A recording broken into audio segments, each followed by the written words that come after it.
Good morning. On behalf of all of us at St. Patrick Church of Myrna, St. Mary's Church on Downs, we welcome all of you, particularly if there's any guests who might be joining us. We're very happy to have you.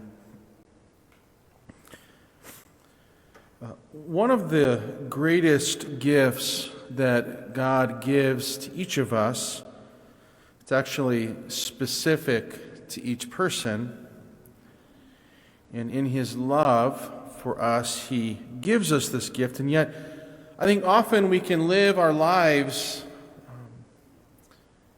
maybe not thinking about the fact that God gives me a specific gift, or doesn't necessarily live their life thinking about figuring out maybe and recognizing that gift. And yet it's actually a gift that really defines our life. And so I want to talk about it. I want to talk about that gift, and that the gift is a vocation. God has made each of us for a specific purpose. Now, all of our ultimate ends are heaven. And so the goal of our vocation is to get us to heaven, our path to sanctity. But among the vocations, and that stems from the Latin word vocare, to call, there are some different options. The one we are most familiar with is, of course, the gift of marriage. We read in Genesis that from the very beginning, God has made them male and female, and that we all understand, like, the gift of marriage is to not only aid to the sanctification of the spouses, but, God willing, for the gift of procreating. Hence, here we are. And so, it's not necessarily that people, I don't want to emphasize the vocation of marriage, because most people are called to it, and I think in a certain respect, it's just assumed growing up that that's going to be what you're called to. But it's in fact the celibate vocations that I'd like to spend a little bit more time emphasizing. Because I think there's a lack of understanding in our culture of the celibate vocation, because it's almost always defined as, like, you tell someone you're going to enter seminary, and this happened to me so often, they'd be like, you don't want to get married? And, part of the struggle is, like, we just naturally define the gift of celibacy by what you're giving up, rather than recognizing, in fact, that there's a gift inherent in that vocation. So, for instance, we don't do this with marriage. We recognize the gift that is being chosen and the gift that is given. It would not be common if someone said, "Oh, we're engaged, we're getting married next summer," and you'd be like, "Oh, you know how many other women there are out there? You're just going to choose this one?" No, people don't talk about what you give up. Like, really, this one? Like, no, they don't. We celebrate the gift. Like, "Oh, congratulations, you're getting married." We don't think about the sacrifice. You recognize the gifts. And in celibacy, there is a gift. I certainly hope that it's not like you look at my priesthood and you're like, "Oh, poor father, he never got married. No fulfillment in his life." Like, no. Like, it's kind of my personal mission, in a sense, to raise an awareness that my life is more than just what I gave up. And so when God calls someone to the gift of celibacy, remember that the goal is heaven. It's called to be a life of self-sacrifice. Now, some, let's say early on in life, before they have figured out their vocation, live a single life. So single life early on for some is to discern their vocation.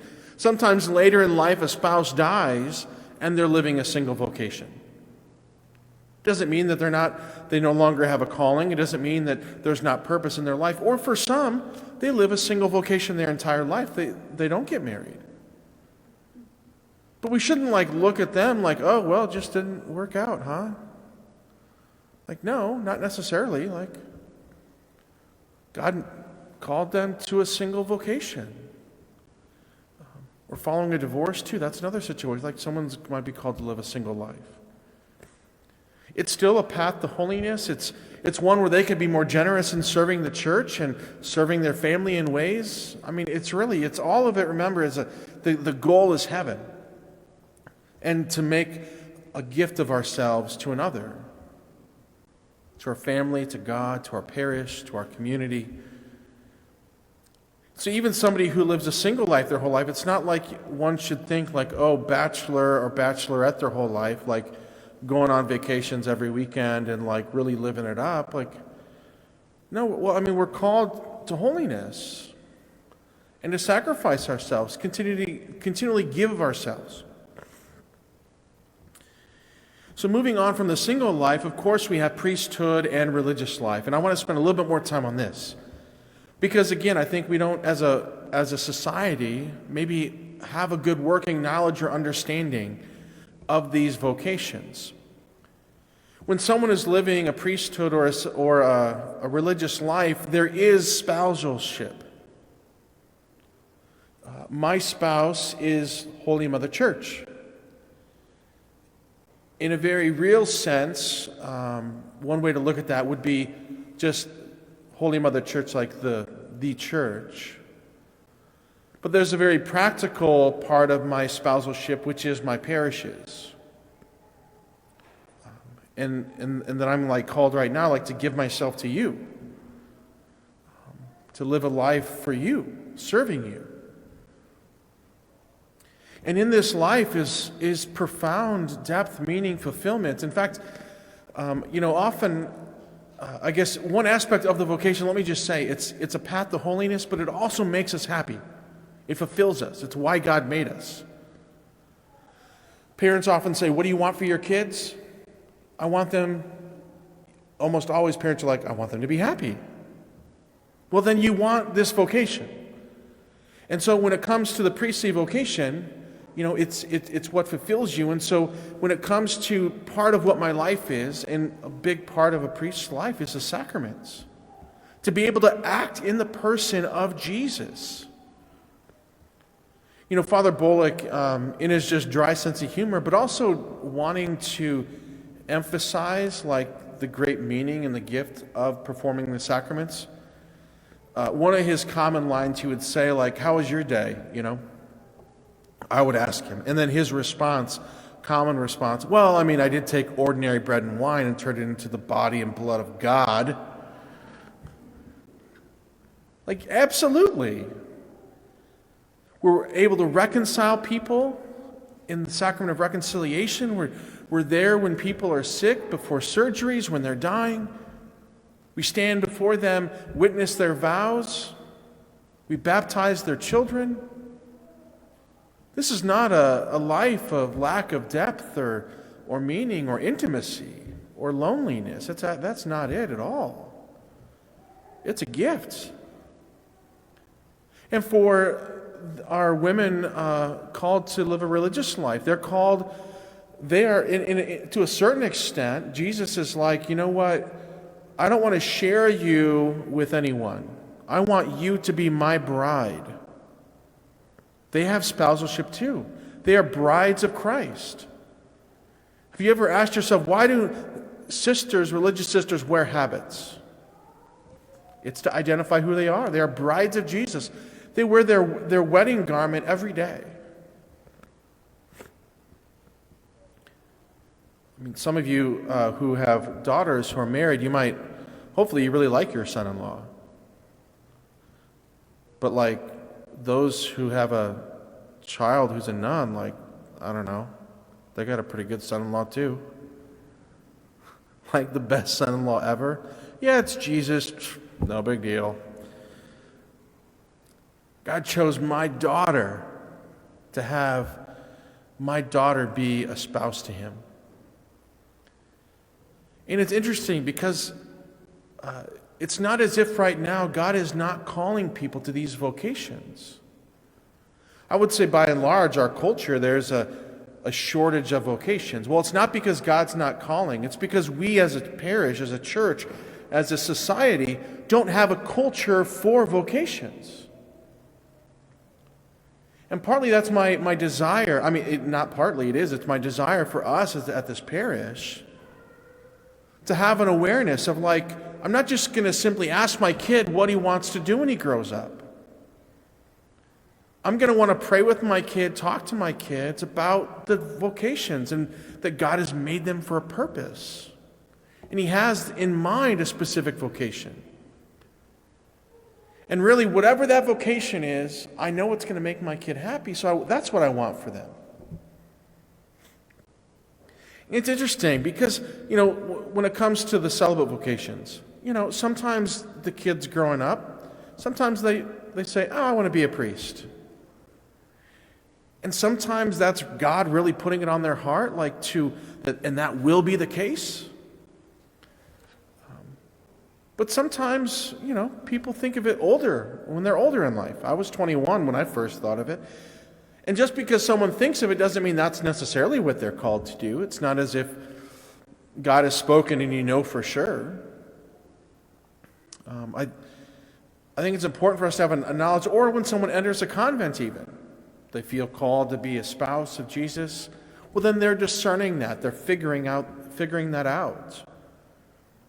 It's not like when someone enters law school, they get accepted, and then halfway through they leave. It's like, whoa, guess you weren't cut out for it, huh? Got the old... It's actually, when someone leaves seminary, it's not a bad thing at all. It's actually very positive. Because if they were called to discern it and be open to it, but if they're leaving, it's like, well, praise God, you are that much closer to knowing what your vocation is. And same with someone leaves during those discerning years of religious life, it's like, well, that's our daughter or, our son in religious life, they're that much closer to discerning God's will. It's not like they didn't make the cut. Think of if your child is dating someone that you do not want them to get married to because you're like, this will not work out. And you kind of have this insight. Well, when they break it off, it's not like, well, no, you're happy. Well, if someone is not called to be a priest, and they're in seminary discerning that because God wanted them to discern it, and then they leave, well, great. I don't want anybody to enter seminary and be a priest who's not called to that. Nor would I want any young woman who's to be a religious just because Father says, well, we need more, you should go do it. No, I want them to be open to it. But if that's not His will, well, no problem. I want to encourage us to have a culture of vocations. Talk with your kids. And kids, ask your parents. I would not be surprised if there's someone in this room, at least more than one, who thought about being a priest or a nun at some point in their life and then didn't go through with it. No, you thought about it. You discerned it. And maybe it's kind of something we often don't even talk about. I remember telling my best friend when I first felt called to be a priest. And he's like, yeah, I've thought about it too. I'm like, what? We've been best friends for how long and you haven't said anything to me before? And now he's married. So it's not, I want us as families to promote vocations, have a culture of vocations. And I'll just close with one example of this, one story of this. There was a family here in town that goes to Epiphany, and they have two sons, Blaze and Chase. And they strive to raise their kids with this culture of vocations, praying for their children, for their vocations, talking with them about that, and that I want you to be open to whatever God calls you to. Well, their first son got married, and praise God, he's blessed with, a nice, beautiful family, and is living that vocation in a very deliberate and intentional way. Well, and their son Chase, he was the one who was the professional soccer player. And his career was great. He went to Clemson, played for 4 years, went down to South America, was playing professionally, and his team was doing well. And he was like one of their key players, if not the key player. And his team was excelling. And amidst a career continuing to climb, many good years ahead of him of playing soccer, in all likelihood, right in the midst of that, on his heart, he feels a call to be a priest. Well, in part because of the support of his family, because of the awareness that they had instilled in him that God has a vocation for you. By God's grace and favor, in the midst of a climbing career, he walked away because God had a different plan. And now he's a priest for our diocese. He's in fact the vocation director, helping young men to discern that gift. So let us have a culture of vocations that encourages our children to live out the call that God has made for them, their path to sanctity, whether it be marriage, single life. But in a particular way, we want them to be open to the gift of religious life and priesthood. Let's just be open to it. And if that's God's will, we'll praise God. And if not, praise God.